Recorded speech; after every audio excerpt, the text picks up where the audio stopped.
you live in Miami, right? Nah, I actually live in Orlando. Orlando? Okay. I mean, I don't Yeah. mean to put your whole business out there like that, Nah, but you good. that's something I picked up on. Where are you from, Cincinnati? Yeah, I'm from the Natty. Yeah, I was Okay, born and bet, raised bet. in the Natty. So, for the most part, the story on me is I was born and raised there. My parents ended up getting a divorce, and my mom moved to Cali, and so I went out there with her. And like Mm-hmm. for the most part, like the school year, I would spend time there with her. But in the summer, I would still come back to the Natty. So I would come back with my dad and stuff like that. Then they got back together. I think like around like the early, it had to be like 99, 2000 or something like that. They got back together. So we moved back to the Natty. And so that's really when I think I was of age to like really start to understand football and stuff like that. And so Right, right. once that came in, I actually came back when the Bengals were really bad. Like they're coming off of the 90s era. Like we were only winning like 2 games and stuff like that. But it was because of that, like seeing us be so bad and then Marvin Lewis come in and the whole dynamic like changed. That just ever since then, bro, like from day one, from when we were really bad to that success that we had with Marvin until now Mm-hmm. was like really what kind of, made me stick with the team. And even when I left for like college and moved to Florida, I was always gonna catch like every Bengals game. Right, People from right. Florida would always see me with Bengals stuff on, and they would be like, "There's Bengals fans," and I'm like, "Yeah." And back then, it was more like they knew about Chad, and Yeah. so like a lot of them rock with the Bengals because of Chad. But like faithfully, no matter if we were playing the Bucks, Dolphins, whoever down here, I was always repping my Who Dey stripes all the time. Now I so want to get so much information from you, but I think you should know of like my story with the Bengals. I used to just watch my mom. She was a big Bengals fan, like Carson Palmer days and all that. Facts, right? Um, I started getting into it. I go by video games basically because I was a huge game head growing up. And my first video game, PlayStation 3, Madden 12. First year we Oh, had Andy Dalton. okay. So like, although I make the joke about having the Andy Dalton jersey and that's the reason we lost, that was my guy. Like I grew up off the guy. I know he was like whoever y'all like. I know he's not the best. He's not well liked, but that was all I knew was Andy Dalton, AJ Green, and all Right, that. right, So how do you compare? I wanted to ask you about because I was a youngin. I was like 10 years old when he got drafted, I believe. right. How do you compare that era, the AJ Green and Andy Dalton era, to the Jamar Chase and Andy Dalton? I mean, Joe Burrow era right now. I mean, I think that is real similar as far as like that draft and how major it was, right? Mm-hmm. Like the 2011 draft was a special one for me because I was an AJ Green head before we even drafted him, right? Word, word. Like being a Bengals fan made me so hardcore that I had to study the draft and start looking at players. And so I remember AJ Green like just really being a special player. I hadn't really seen a wide receiver like that with just watching the highlights since like Megatron with Calvin Johnson. Right. And so when we drafted AJ Green, I always tell this story like I jumped up off of the couch, bro. Like it was like a Yeah. slam dunk for me. And then I had also kind of knew that they were really interested in Andy Dalton for sure. Cause I remember them like meeting with him at the Senior Bowl. And then when we went and got Andy, it was special. And I think that team was extremely similar to what we have now with Burrow and Chase. It was a little different just because they were in the same class, but Mm-hmm. it's still kind of similar because the AJ and Andy team, nobody saw them like coming. They thought that we were going to end up like similar to this year. They were Right, like, oh, right. we're going to win 4 games. Like the national media didn't know anything. They were trying to say at one point, and that was like probably the last time that I watched ESPN, they were Yeah. saying that Jordan Palmer was going to be our starting quarterback. And I'm like, it's clear that y'all aren't even paying attention to anything going on. I And I think similarly to this squad with Chase and Burrow, you kind of had like some guys from the old team, but then you started to have a kind of a new nucleus of guys that they created. And so I think there's a lot of similarities between the two. I would probably say that the Chase and Burrow combo is slightly better because of, and not to hate on Andy or anything, but Burrow is like the first quarterback that we've picked in the first round, like in that top 5 area or number 1 overall since Carson Palmer. Right. And to get him and Chase, which is like equivalent to AJ Green, who was like a top 5 pick, is just insane. But that's no taking away from what Andy and AJ were able to do. And I think both of those eras, they kind of centered the team around the quarterback and the wide receiver position, right? And that like started a whole era of success that they had there. And I think that is going to do the same with this era as well. Like I got goosebumps when you brought up the Jordan Palmer situation and all that, because I do remember, I forgot what our record was, but we were doing awful. Right. And it's like, I'm a youngin' again, like my whole family hate on the Bengals. We joke about them, all this and that. I believe we had, after that season, we had the opening week where they got the Broncos player. I forgot. It was like, I think was that Brandon Stokely? Yeah, Stokely. Yeah, Brandon Stokely. Oh my God, that haunts me. that haunts me too. Man, so that was just a quick side note. So Andy Dalton was I believe a 2nd round pick, right? Right. So he so when you talk about the top 5 picks, more we compare it to Andy Dalton and Joe Burrow era. How does Joe Burrow compare to a Carson Palmer? I think honestly, when it comes to like the hype and all of the excitement and like kind of the pedigree, I think that they compare in that aspect, right? Like I think Carson, when he came in, from what I could remember, and he's kind of talked about this on other episodes, he was kind of like, I'm going to save the franchise. Like, I don't care, what the stigma is from the media and all of that. I'm going to come in and save it. And I feel like Joe was the same way, but I would probably say, if you're talking about like, they both were Heisman winners, so that's something that was similar. But I actually think, because Carson didn't actually play his first season, like we had a quarterback by the name of John Kitna, who played before him. And John Kitna, and I don't mean any disrespect with comparing them, but John Kitna was like Andy Dalton light. He wasn't as good as Andy Dalton, but you could win with him. And he actually, like, thinking about it, he actually was a really good quarterback for the Bengals in between when we had Jeff Blake until then. Like, he was the first quarterback that brought stability to the team and kind of led us to like that 8-8 season when we were generally only winning 2 to 3 games. And so Carson took that tutelage from him, and then he got to sit that first year. And when he came in, then it was like all systems go. I think if I had to compare the two, I would probably say Carson and Burrow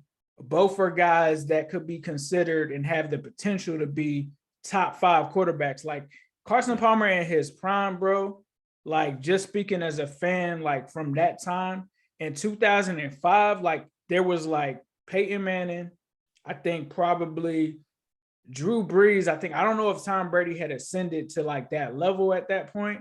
And then it was like Carson Palmer. Like that's how, like when he was on that level in 2005 before the knee injury, that's how good Carson was. And so I think the similarities between him and Joe are they're talented enough to be at that point and they could potentially win MVPs. Now with Carson, after the knee injury and everything, he kind of didn't end up returning to that same guy that he was in 05. He was close to it, but once he had the knee injury and then he had the elbow injury, he just kind of was not necessarily a shell of himself, but he never really returned to that. Yeah. Whereas Joe, obviously he had the knee injury the rookie season, but he's kind of bounced back and kind of improved. And so I think with Joe, he actually has potential to be better than Carson in that regards and end up as potentially one of the best Bengals quarterbacks of all time, which that's not to disrespect any of the other guys, because I know that we had Ken Anderson. I know that we had Boomer Esiason, Jeff Blake, who is really an afterthought, but he really should be considered one of the best Bengals quarterbacks up there as well. But I think that he has the potential to end up there. And Andy Dalton's up there too. No disrespect to him. Like Andy Dalton, even though, some of the later stuff of his career didn't sit well with me. He still was a solid and good quarterback for this team. Right. So Dalton did his thing as well, because I've seen some bad quarterbacks, bro. Like them early years, yeah, we probably would have needed somebody like an Andy Dalton back then. Right. So I want to ask final question on the Andy Dalton era. How did it feel how many every years, 5 years straight, I believe he went to the wild card? Right. Like, what was the feeling on Andy Dalton during those times? Because he's getting us there, but right. I think in that regard, there was some excitement. I think the first year there was some excitement, but I'll be honest with you. There was always this kind of feeling, even like from day one, that AJ Green wasn't getting the credit that he deserved in terms of, and this is just from a fan perspective, in terms of his part of the responsibility of the success, right? Like Andy was still balling, don't get me wrong, but you would see like plays where Andy would just like kind of throw it up, and then AJ would jump over like 2 or 3 guys and make like this amazing catch. So it was amazing because they had great chemistry. But I think once we got to the playoffs, we just started to realize, like, as soon as we got there, Andy just wouldn't play like he did during the regular season. It was like you would get there, and I think like the first year we got there against the Texans, it was like the Texans were like our kryptonite. We played the Texans so many times and would lose. And you know, there were other things that happened in those games too, like the run defense would kind of disappear and teams would run on us. We never seemed to have good luck. And then there was the year where we went against the Colts.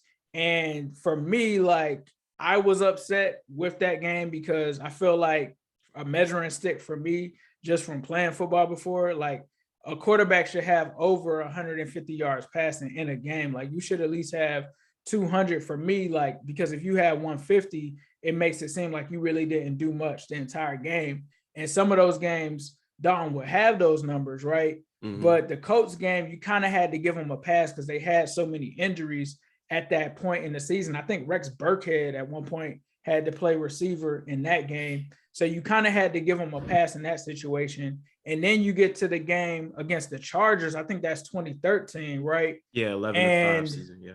We got the game at home. You know, that's probably, to me, in my opinion, the most talented Bengals roster outside of 2015 in that run. Because that's when Mohamed Sanu and Marvin Jones came along. Like, they were stacked on defense. If you go back and look at that roster, it's kind of crazy. Yeah. And, you know, that was one where the defense let us down. And then Andy didn't show up really in that one either. And so it was tough, man, because honestly, I feel like Andy had a lot of weird playoff performances. And I really felt like the time for him to right the ship was going to be 2015. And as we know, he goes down and tries to tackle the Steelers player and gets hurt. So we don't even get to see him in 2015. And then you get close with AJ McCarron, right? And so you're coming off of not seeing Andy Dalton get close, but then AJ McCarron almost wins you a playoff game. And so it causes dissension among the fan base because it's like, man, AJ McCarron almost came out here and gave us this playoff win. Right. And we went straight back to Andy Dalton. And some people, it almost was kind of like a Nick Foles, Carson Wentz kind of thing on a smaller scale, right? Like Nick Foles came and, you know, won the championship for them. And in our sense, it was like McCarron almost won it. So it was like, why don't we give McCarron a shot? Especially when the next year Andy started to struggle and people just kind of reached their boiling point with it. And so I think he just played well in the regular season, but when it came to the playoffs, that's when you kind of needed him to like step it up a little bit, and he didn't do that. And then once you lose all of the talent, once you lose all of the good coaches after 2015, and you start to have injuries, you start to see that he wasn't a guy that could raise the level of the team. Like if you had injuries or something like that, he wasn't going to be able to like, okay, negate that and be like, I'm still going to will this team to a victory. And I think like with Burrow, right, like his rookie season, everybody's going to look at, oh, he only had 2 wins. He's still a rookie learning, right? came in with like COVID in the offseason, didn't even get a real preseason in. Nope. But we were always in those games, no matter how bad the roster was, simply because of him. Like with Andy Dalton, you can't put Andy Dalton. That's no offense to them, because there's a lot of quarterbacks that you can't put in that situation. Like we're seeing that this season with Baker Mayfield, right? Like when Cleveland starts to have injuries or they don't have a good coach, those are the type of quarterbacks that can't raise the level of play. And there's only a few of them that can, right? Yeah. But if you want to win in the playoffs and you want to win a Super Bowl, which is always the ultimate goal, you got to have a special guy at quarterback. So, and forgive me, I was 15. I believe I was 15, just turned 15 that year. I was a freshman in high school. That 8-0. Then we lost. Then we lost to the Texans. Speaking of the Texans, then I think the next week we lost to the Cardinals because Ray Malaluga or D'Amato Paco was calling out their plays. There was something too where Hugh ran some kind of play that people criticized. It was something that Hugh Jackson did in that game too. I remember that one. So it was, that felt like, even though it was a freshman year, me and like, you know, I don't even know the history of, I couldn't name the Super Bowl winners from 2000 before 2006, I believe. Right. So like, am I tripping when I say Andy Dalton was like a early MVP runner, like front runner? Oh no, you're not tripping on that one. Like 2015, because I remember, I think it was around the time I started New Stripe City, was around that time, or I think I was in like the Bengals Real Talk Facebook group, and I was going in on Andy like 2014. 2015, he completely shut me up, and he was definitely playing on an MVP level that season for sure. It was like, I really think the biggest thing, because it's crazy, because I remember how that season started off. He had come off of a shaky season the year prior, and I remember him getting booed. They had, I think, the MLB All-Star game. I think it was like a charity game or something like that. It was something like that, and they booed him at the game. Yeah. And I remember the biggest change I felt like that season, and he doesn't get enough credit for this, was them making Hugh Jackson the offensive coordinator. And Hugh Jackson came in and really gave Andy like that swagger and that confidence, like mentally, to really take that 2015 season and turn it into all right, I'm going to shut all of these haters up. I'm here now. Like, yeah, you can't talk about this and that with the type of season that I'm having. So yeah, I agree with you. He definitely was having a MVP season. And I think I even did a video in 2015 that was like, is Andy Dalton a top 5 quarterback after that season? That's how good he was. The players voted him like a top, I forgot what, but he was in that top 100 video that the NFL does every year. Speaking of Hugh, I think it's such a shame what happened to him in Cleveland. Like, because he was like, I don't think it's any coincidence that after he left, we fell off. I don't think. Right. I mean, and we lost Marvin Jones and Mohamed Sanu, and AJ Green couldn't stay healthy. Tyler Eifert either. But I mean, it definitely, I think it's funny that you bring up Baker Mayfield, because I think that's a great comparison right there, where two quarterbacks where everything has to be right for them. Right.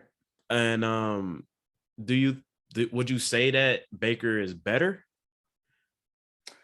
I don't even know if I could say that right now. Wow. I think he has the potential to be, right, but there's a lot of things that Andy Dalton did do. Like, I think there's a graphic floating around with what Andy Dalton did, and like, it's like Andy Dalton is kind of like a tough dude to really compare, because he's actually like an above average quarterback. Like, he's better than an average quarterback. And when you really look at his resume, right, he's got 5 consecutive, playoff berths. Right. He's got some of the Bengals accolades in terms of like passing yards and touchdowns. I think he actually still has the club record of like 33 touchdowns in a season.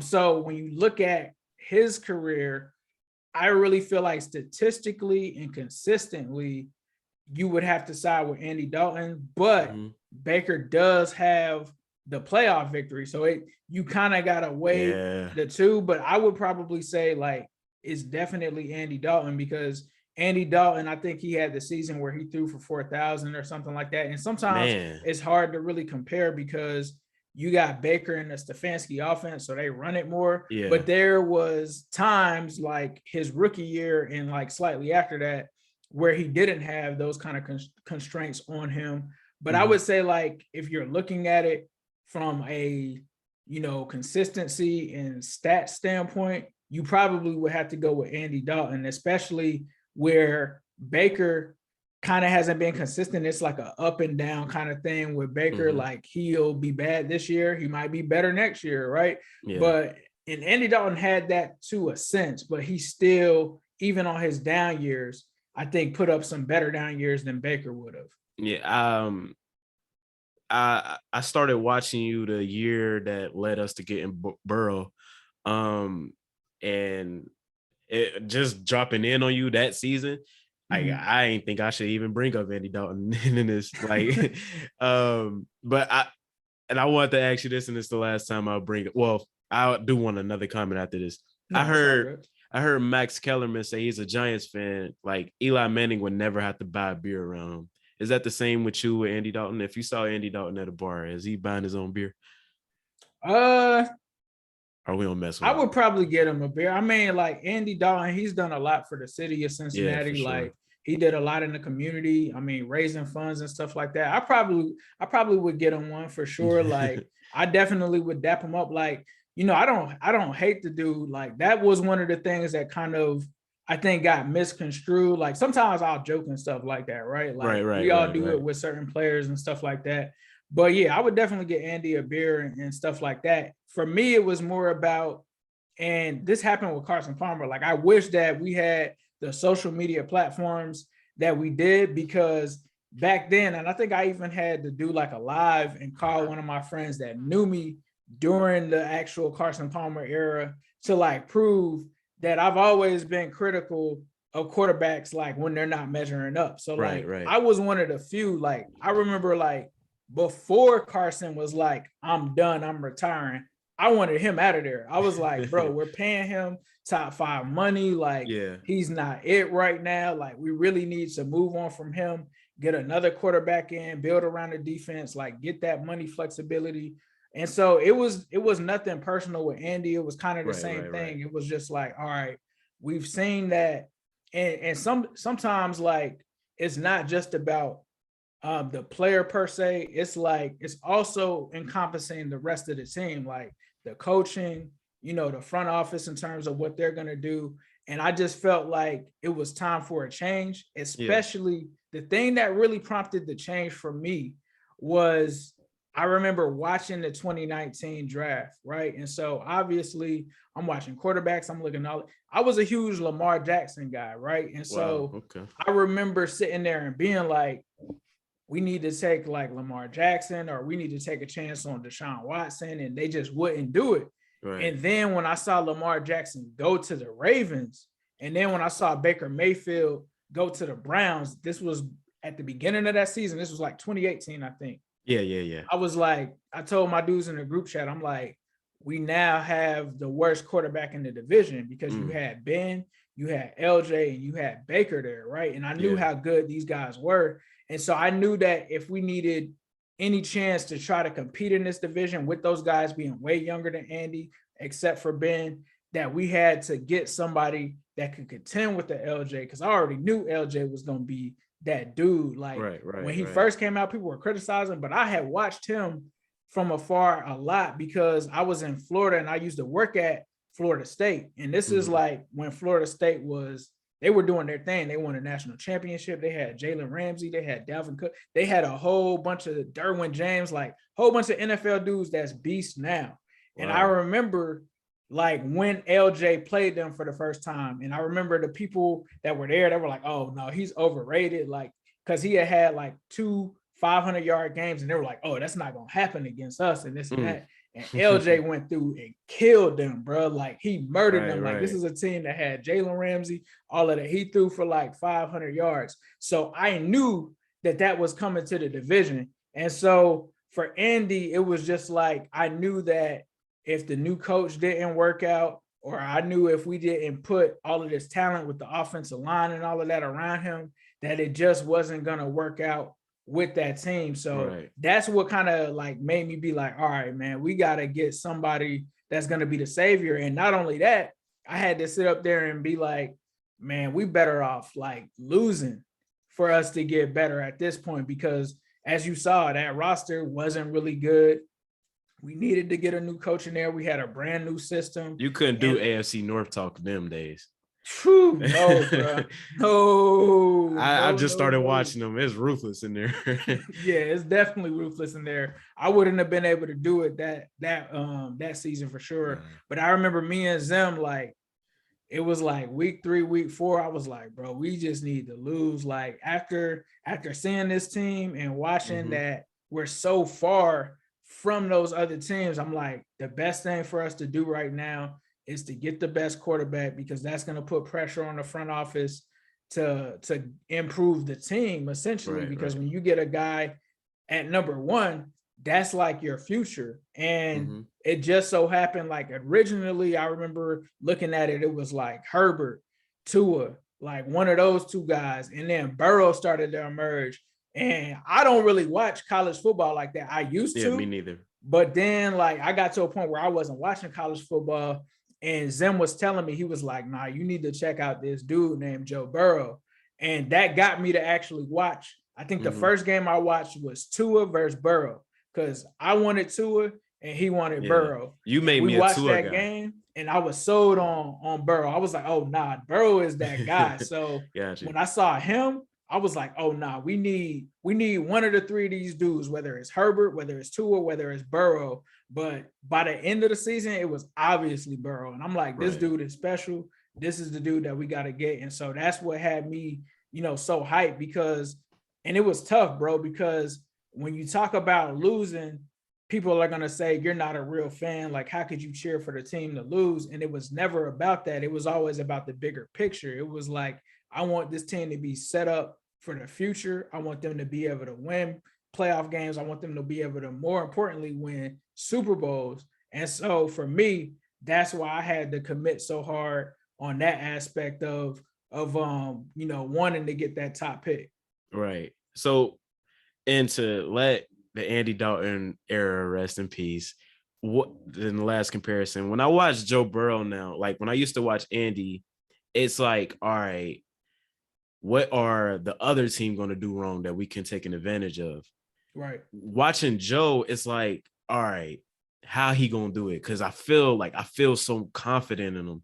Like I knew he was going to score them 2 touchdowns. Like I knew that if the 49ers didn't make it a 3-possession game, we could come back. What is it about Joe that is like just sparks this confidence? Is it just the new day, the new era? Or is it something about Joe? I think it's just how he's wired. Like when you like look at Joe Burrow's story, whether it was at LSU, that's just the way that he's wired. And for me too, that was another thing that Andy didn't have. Like for me, I don't really go by, like there's a lot of people that look at like, how tall a guy is, the ball velocity, his arm strength, the physical traits. When I look at quarterbacks myself, I look at the mental traits, right? Like how does he react against adversity? Has he ever been challenged? Like when the chips are down and it's time for you to come through in big games, how do you play? Like I always look at, even though I don't know much about college football, I go to your schedule. The first thing I'm looking at is how did you play against Alabama or in these SEC games, right? Like I know the SEC is good. I know enough to know that. So I look at those games in big moments. I also look at like what they're doing on third down and stuff like that. But to get back to your question, I think it's just the mental confidence that he has, the fact that he comes from, a football house. His dad is a coach. So that's major. Like I know from playing football, like watching film and all of that, that's a huge part of the game. That actually was a big part of why Andy Dalton was so successful in 2015. But the other thing is, how much confidence can you give your team? Like at points with Andy Dalton, I never felt like everybody bought in. They always show that playmakers, 1, 2, 3 playmakers. Like, your quarterback has to be somebody that's in there motivating you to play your best, or telling you like, even though we down 2 scores, we about to score now. Like how Burrow was in that other game, that Jacksonville game. Like, let's go and get a touchdown. Like, F this, it's time for me to take over. That's the mindset. And like a lot of the game, believe it or not, is always mental. Like if you have that attitude that you can win a game no matter what, that was the difference for me. Like Andy, sometimes when things would go bad, I would see a lot of this on the sideline. Holding the shoulder pads, looking like I don't know what's gonna happen, frustrated. Like nothing bothered him. Like with Joe, it's like he can go out there and throw a pick, right? That's not gonna fluster his confidence. He's gonna be like, all right, let's get it back. We're gonna go down there and score. And I think that's the biggest difference between the two as well. And I'll even say this: I don't think Carson Palmer had that energy in that aspect. Like he was definitely confident, right? But I don't know if Carson Palmer really was a guy that could really rally the troops. He wasn't gonna like do anything where you could visibly see him like, let's go on the sideline and stuff like that. He would kind of lead by example, and he would do some things like I think in the huddle from just talking to former players where he would be like, we're going to score here and stuff like that. But you never really saw that on the sideline. And I think as a leader too, Joe is on another level, because I feel like Carson Palmer kind of fell short on the leadership angle, because back then Chad Johnson would take a lot of heat that he didn't deserve because he was doing all of these like fun and entertaining things. Whenever the Bengals would lose, they would blame it on him doing these fun and entertaining things. And it really wouldn't be about that. And you never really saw Carson come out and be like, yo, like this is on me or anything like that. Whereas Joe Burrow, I feel like he takes a lot of accountability whenever he doesn't play well, or if he throws an interception, he puts that on him. And that's what a real leader is supposed to do. And a quarterback, like if you played football before, you'll run through a wall and do anything for your quarterback if you believe in him. And that's what I think Joe Burrow does. So, like speaking of the antics and stuff, the chat, like I used to just watch my grandma, she used to just watch the news all day, and they had like a sports section. They used to have Chad Ocho. They had like a whole segment just dedicated to Chad Ochocinco every day, whether it was him changing his name. I think he sent like some shirts to the other team they was facing that week. But he sent Pepto-Bismol to the Browns. Like Chad was lit, bro. Like Chad would do all kind of things, but the reason that I respected Chad the most was that he backed it up. Like you could never say that he did something silly and didn't still ball out and have like 200 yards or like kill somebody on like, and these were like elite corners. He used to have a list of every corner that he was playing each week and said what he was going to do to him. And just like from a talent perspective, he was like, in my opinion, one of the best receivers, like in history for sure. He definitely should be in the Hall of Fame. He's probably one of the best route runners that I ever seen. Oh yeah, for sure. Like Chad, bro, like I'm telling you, Chad was like, he's not like him and AJ Green are completely different receivers, right? But Chad is on the same level as an AJ Green when it comes to that, because in the league, I remember one point, and I was talking to Willie about this because we were having this conversation. And he was like, was there a time where Chad was considered top 3? I felt like he was. It might have been around like 2007, 2008. I remember it being like Chad and like Steve Smith back then. Like Chad has always been like that guy. And he went and led, if I'm not mistaken, the AFC in receiving yards a whole bunch of years. So like with Chad, he was just so dynamic. And then you had TJ, who was just the perfect compliment for him. And then you had Slim, who I know he was before your time, but Chris Henry, bro. Like, man, I remember Chris Henry for me. He almost was kind of like, I get why some people say T. Higgins, but he was a little faster. He was kind of a mix of T. Higgins and Randy Moss for real. Got you. Like, so he was like the one that everybody slept on and nobody could guard. So he would always catch stuff deep. He was super talented, bro. And when you put all 3 of those dudes together, nobody could stop it. And so what was it like? I'm sorry. What was it like when Chad left? I believe TJ went to the Seahawks. Right. But then most of all, what was it like when Chris Henry passed away? Because again, my grandmother used to just sit and have the news on all day, and Right. they would just play his highlights. Like I used to play with him on Madden, but I never Right. paid attention You to the never game. knew Now, who. yeah. Right. So So when Slim passed away, I remember I was in college and I came back during, I think, the break. So I was in the Natty when it happened. mm-hmm. It was sad, bro, because it was one of those things where you remember where you were when it happened. Right. And For like sure. earlier on, like Chris Henry had some run-ins and stuff like that with like the law and stuff like that. Like, so he had some issues early on in like the 2005 era. That was a toxic era for the Bengals in general. We had a lot of players that were talented that were getting in trouble, off the field. Was So Pac-Man the in that thing, era? say that again. Was Pac-Man in that era?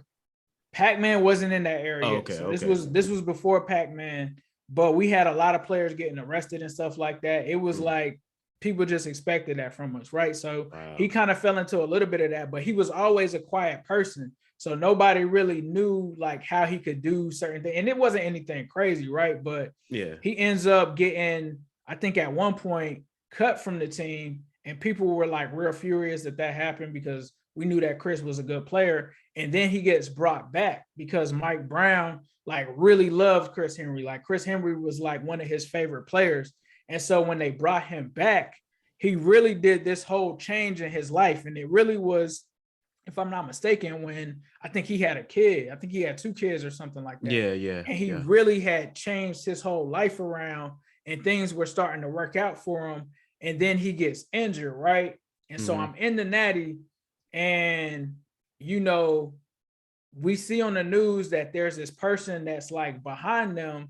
And at the time it was weird because I think the Bengals had like practice or a game. And so I was confused why he was even at home, but then it made sense because he was injured. And so, the video circulates with him on the back of the truck. He had got into it, I believe, with his wife or something. He was trying to chase after her and talk to her. And she ended up pulling off with the truck, right? So he's on the bed of the truck. So we're seeing this thing. And then all of a sudden you hear that, he's been thrown off of the truck and it's bad. And so then he's in the hospital fighting for his life. And it was just like sad, bro. It was when he passed away, it was like so shocking because he was so young and so talented. And it was like right when he started to turn his life around and you felt happy for him. Because I remember he did an interview with his kids and they did this big story about, how he matured and how he was becoming a man. And then he gets taken away from us. It was just sad, bro. Like it honestly was sad. I remember Chad crying. I remember when they interviewed Chad, like right when it happened. And the whole team was just sad. Like Carson and everybody, we just couldn't believe it. And like you started to see around the league, people wear 15. For I believe Chris Chad tried to wear 15, but Yeah. I think it didn't go through or something like that. Yeah, I don't think they let Chad wear 15, but I think he was wearing it in practice like that whole week. So he wore 15. I remember Brandon Marshall wore 15 and because he was already number 15, but he put Henry on the back. And so Slim was real special, man. Like Slim was gonna stick around after Chad and TJ left, and he was gonna be there with AJ Green, and they would have been a super dynamic duo. And Slim was special, man. Like we never got to really see him get to the point where he was just gonna be kind of that elite guy. If I had to compare him to somebody as far as his ceiling, I would probably say Devontae Adams, because when Devontae Adams first came in, there was like Jordy Nelson and there was Greg Jennings, right? And then they left, and then Devontae Adams became who he is now. That's what we kind of felt like Slim was going to do. Like he was going to be that number one receiver that was just dominant. And he really, like, I have to agree with Carson that he really did kind of remind you of Randy Moss because he was real tall, slim, had the speed. He would always beat people deep and he could always go up and get passes. And so it was sad, bro. Like I just remember everybody in Cincinnati being really sad at that point. And, still when people talk about him, we still like, refer to him as Slim, and we still like, still acknowledge him for sure, because we even probably feel like it's definitely probably a segment of fans that would want him in the Ring of Honor at some date. But it was a sad time, bro. But it is what it is, but God Yeah, bless the soul of Chris Henry, aka Slim. for sure. You say everybody could remember where they was. I remember. I don't know how old I was. What year was that he passed away? I think it might have been 2009, if I'm not No, okay. mistaken. I think it was Um, 09. so I was 8 years old. Mm-hmm. 13 years. That is crazy. I remember driving by the PBS, and they had the Big 15 up Mm-hmm. there. Um, and I remember at the time I was partly a Chargers fan. Don't get mad at Mm-hmm. me. Um, because I got a PSP. I don't know if you remember those. Yeah, I remember PSP. Yep. It came with this like NFL game or this NFL movie that Chad Johnson hosted, and they would talk about each position and each best player. I was such a LaDainian Tomlinson fan. LT, me too, Yeah, bro. yeah, Yeah. and again, like everybody I was living with hated the Bengals, so it's like we faced the Mm-hmm. Chargers that week, and I'm like, all right, I'm gonna root for the Chargers, and then everybody rooting for the Bengals, and then Chad Johnson scored that touchdown, pointing at the sky. I'm just looking around, feeling so bad, like it. Right. It, I was 8 years old, never really Mm-hmm. dealt with anything like I couldn't imagine dealing with that today. Like just someone Yeah. we look forward to seeing every Sunday. We check up on them to see like, the health and all that, and they're gone.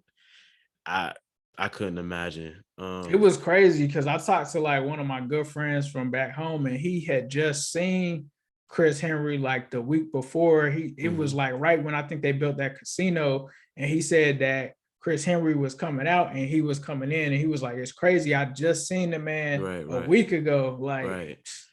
crazy. Yeah, I don't even I don't know how you segue from that, but I believe we was talking about the Joe Burrow. I think we could get into the nitty gritty. What was your expectations for this year? Like I believe my goal for last year was hoping for 5 wins.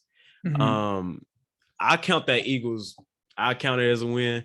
It was so Right. many games last year where it was just like one mistake from a win. Right. So I believe we accomplished that goal last year. This year, I really was going in hoping for a winning record. We have the chance to do it still. What was your goals this year? My expectation was for us to definitely, get like 8 or 9 wins. I think Mhm. at one point when I initially came out, before I got to see like the preseason and everything, I was kind of like at 8 wins. And then, once I saw what we did in preseason and kind of saw that, I moved up to 9. And I felt like at the time I didn't know if 9 wins would make the playoffs because you added the extra game. Right. Right. So I kind of expected them to improve definitely based off of the season prior, because like you said, we were in so many games that season. We did so many things in the offseason to fix certain weaknesses. And I Mm-hmm. felt like this season we were definitely going to take a step forward. I think that they've actually exceeded my expectations. I Yes, think definitely. like when I started off the season, I kind of had them actually starting off the season pretty hot like they did, and then kind of slowing up a little at the end. But I think that they've exceeded expectations. But we'll have to see where they're at, because like right now we got the 7 wins. I believe it's 4 games remaining. So if Yep. they can get to 8 or 9 wins, that actually might make them a playoff team, just with how crazy everything has just been in the Yeah. AFC and in the division. This has been the craziest year. You think about the competition, and the first thing that come to my mind is how the Raiders were so hot in the beginning of the year, and it's just been Facts. now we're depending on them to knock off the Browns this week. Right. I'm not sure who the Ravens go up against this week, but I think the Ravens, I think are they going against the Packers? I think it yes, might yep, be the yep, Packers. Yeah. Packers, and it's honestly it hasn't just been crazy for the AFC. It's been some wild battles on the NFC. I don't even know if I could trust the Packers to win this game because Right. how crazy not, and that's a testament to Lamar Jackson and Right. his talent. Steelers super inconsistent, so I believe we could beat them again, but I don't know. Like I don't even know who they face this week. Um, but with the Broncos game coming up, what I'm sure you got the previews coming up and all that, and Right. you could save that for your Nah, you content. good. What should be the game plan this week? Because Zach Taylor, I believe he lost us this game. I believe he lost us the 49ers game because Chargers, correct me if I'm wrong, we were supposed to run at them, at the Chargers. We were supposed to run down their throat, Right. keep doing it, but he decided to pass more. Right. And this week was the vice versa. Right. What should we hope he, does the right thing to, like, what would be the right thing to do this Sunday? It's tough to say because I haven't gotten to the point where I've actually looked at what the Chargers are good at. I know that they're pretty solid, I think, against the pass. Obviously, they have a pretty strong defense. I'm not sure what their run defense is really like, but I would just say the first thing is not committing any turnovers, bro. Like the last couple of games, San Francisco included, turnovers has really just killed this team. So I would say probably a mix of run and pass. I think that this is a team that can do both, right? But I think that you have to fill out and kind of get a sense of what's working for you, right? So in the San Francisco game, I feel like where Zach went wrong is he tried to run against the San Francisco 49ers. And I think if you're just looking at the pure stats, which is something that I did on the surface, they were a good passing defense. They were ranked 4th overall in the league in terms of that. And I didn't find out until talking to one of their fans that they had so many injuries there, right? Yeah. And he didn't take advantage of them having the 2 corners or the 1 corner out. And I think that that's what he's got to do in this game. Now I will say, I do believe the Broncos have Pat Surtain Jr., who's been pretty solid against that. But I do feel like the Detroit Lions had some success against them in that area just because I'm in Ross St. Brown at the receiver position. So I think that they're going to have to fill it out. If the run game is working, then you kind of run that, but you have to look at the situation. If you get down and you're down by 2 scores, you're going to have to start passing the ball. So I think they have to fill out, what it is from that perspective. Defensively, it's going to be a tough game because I feel like one of the things that the Broncos do well is I feel like they run the ball pretty well on the surface level. But then they have Teddy Bridgewater, who's kind of like a safe quarterback per se. So he's not going to be a guy that may give you too many turnover opportunities for you to capitalize on. And so I think defensively, you just have to contain that run. And then offensively, you just got to take advantage and try to make this one of those things where you put up points in bunches, because Teddy Bridgewater, like Andy Dalton, isn't a quarterback that you can depend on that's going to come back from 2 or 3 scores down. So I think they have to do that. It's going to be tough, though, because they're going to be playing, in that mile high kind of thing. So that's always weird, right? Because you have to get accustomed to that. But they got to come out and find a way to win. And I think whatever the hot hand is, whether it's Mixon, if he's getting 5 yards per carry, whether it's Joe, if he's just lighting it up, they have to have a consistent game plan, limit the turnovers. And I think if they do that, they can come out with a W. Now, does the turnovers discourage you, or in a weird way, it encourages me? Because if Darius Phillips don't muff one of those punts, we're possibly at a 7-5 record. If Joe Mixon doesn't fumble, we're possibly not a 7-5. We're 8-5. Right. If Joe Mixon doesn't fumble against the Chargers, we're probably 9-5. Right. Does that show you a bad team, or does it show you a young team that is learning, and does that encourage you? Or it's a young team for sure, and I don't think people look at it that way. You definitely have to look at it. It's somewhat encouraging, but it's also frustrating because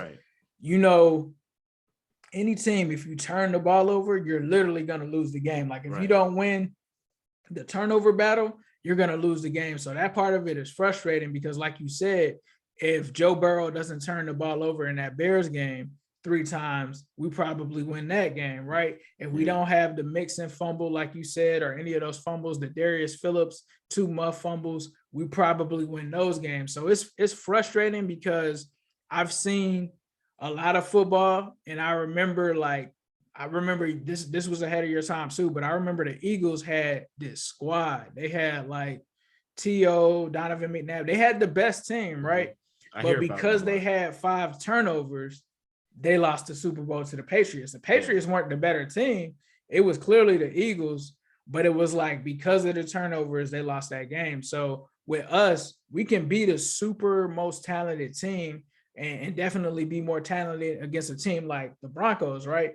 But if you turn the ball over and make it easier for them, then you'll end up losing games like that. So for me, it's frustrating, but like you said, it is a young team. They do have some growing pains, but it's just like, man, can we have one game without a turnover? Because if we don't hurt ourselves or shoot ourselves in the foot, man, I really honestly, truly believe we could take off on any team. Right. I got a video. My internet was messing up yesterday. I got a video reacting to the highlights yesterday. And I said this on that second punt. Actually, the first punt, I was thinking, like, what if he drops this? Muffed it. The second punt, I was like, and excuse my language, I was like, don't fucking drop this ball. And it happened. So I don't know. And I wanted to ask you about Joe, because even in the last game, he had a few passes that should have, he actually threw one interception that got called back. Right. Do you think that's a result of the offensive line or the injury last year, or just Joe being like playing hero ball? It can be a mix of anything, right? Like I feel like on that one that was called back, I had to go back and look at it, but I feel like I remembered it being a bad one, because I was like, dude was just kind of like waiting for it or whatever. So I think, not really having to play the reference, I think that I remember that one being on him. Sometimes it's not on him. Sometimes you get one that's like the Chase one, right? Or like where Chase just catches it deep and the dude ends up taking it from him. Or I don't mean to interrupt you, but that last one, I believe it was the one that got called back. I think he saw he get Jamar Chase get hooked. Maybe he thought it was a free play or something, but I still don't think he should be, should be that aggressive. He has at some points definitely played hero ball. And I talked about it like real early. Like I think the Bears game, I remember everybody coming at Zach and I was like, man, Joe had 3 turnovers. 3 in a row.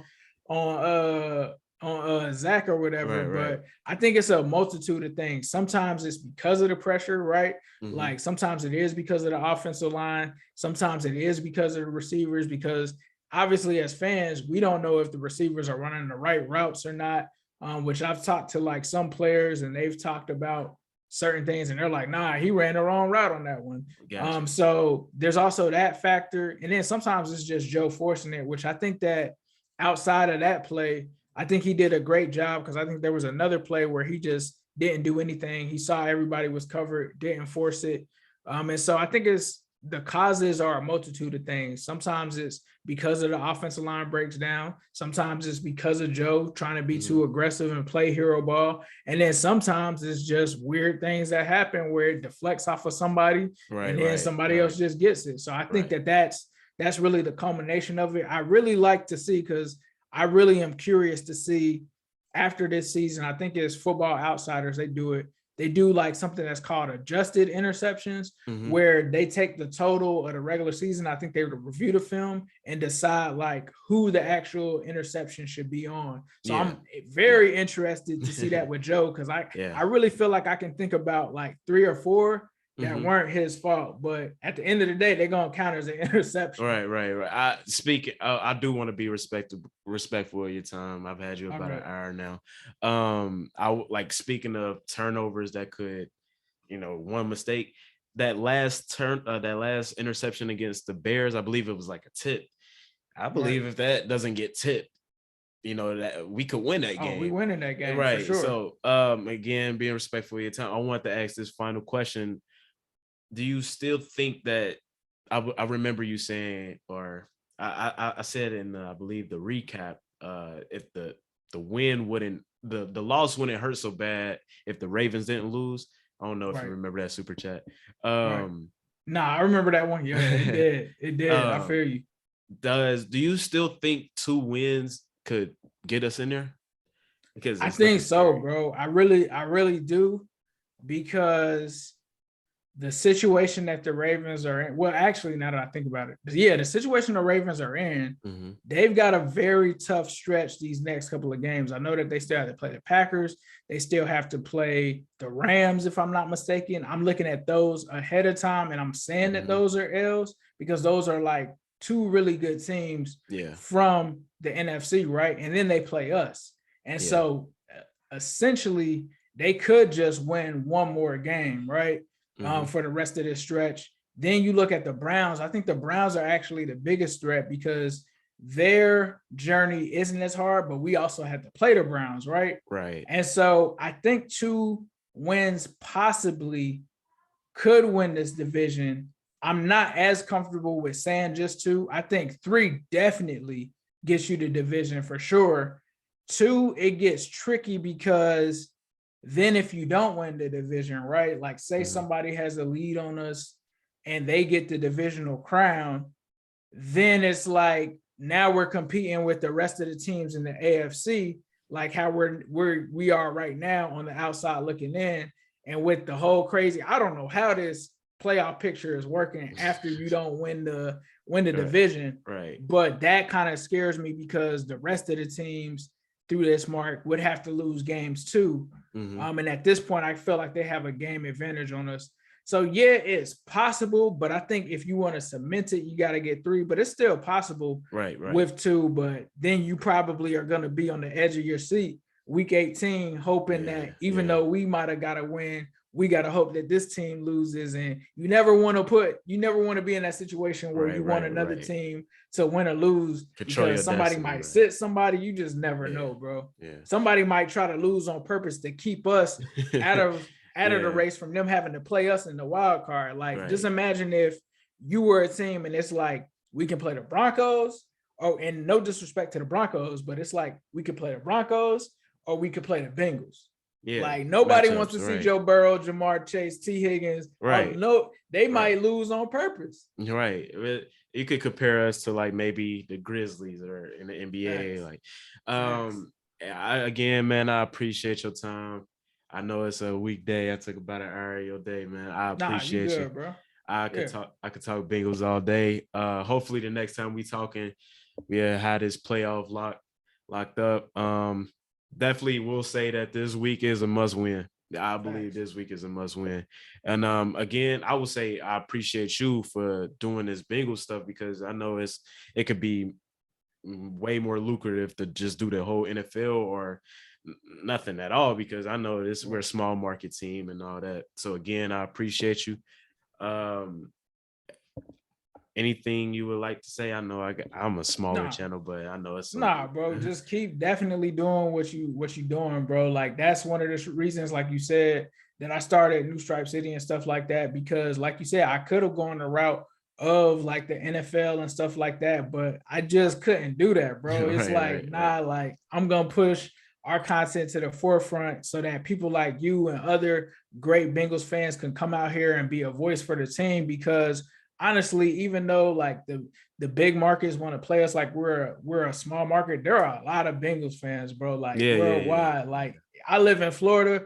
I'm telling you, bro, when I go to these games down here, it's a ton of us down here. Like I even see Bengals fans as I'm driving out. Like I see this one dude, I think he has like a Bengals decal. So like we're all over the place and you know, committing to this team and bringing content is what we're here to do. And I'm glad that people like yourself are coming out here and expanding that because, you know, that's what the whole purpose was. I used to get on YouTube and search Cincinnati Bengals and it would be nothing. And I'm I'm glad that now I can log on and just as a fan, just like listen to all of us talk about the Bengals and particularly like people from all races and backgrounds that can come together and just talk about the Bengals because they unite a lot of people, right? So like that's the dopest part about it. And that's why I've never like sold out and been like, I'm just going to do the whole NFL like because it just wouldn't for me, it just wouldn't be right. Right. Yeah. Speaking for all Bengals fans, we appreciate it. It was some tough years,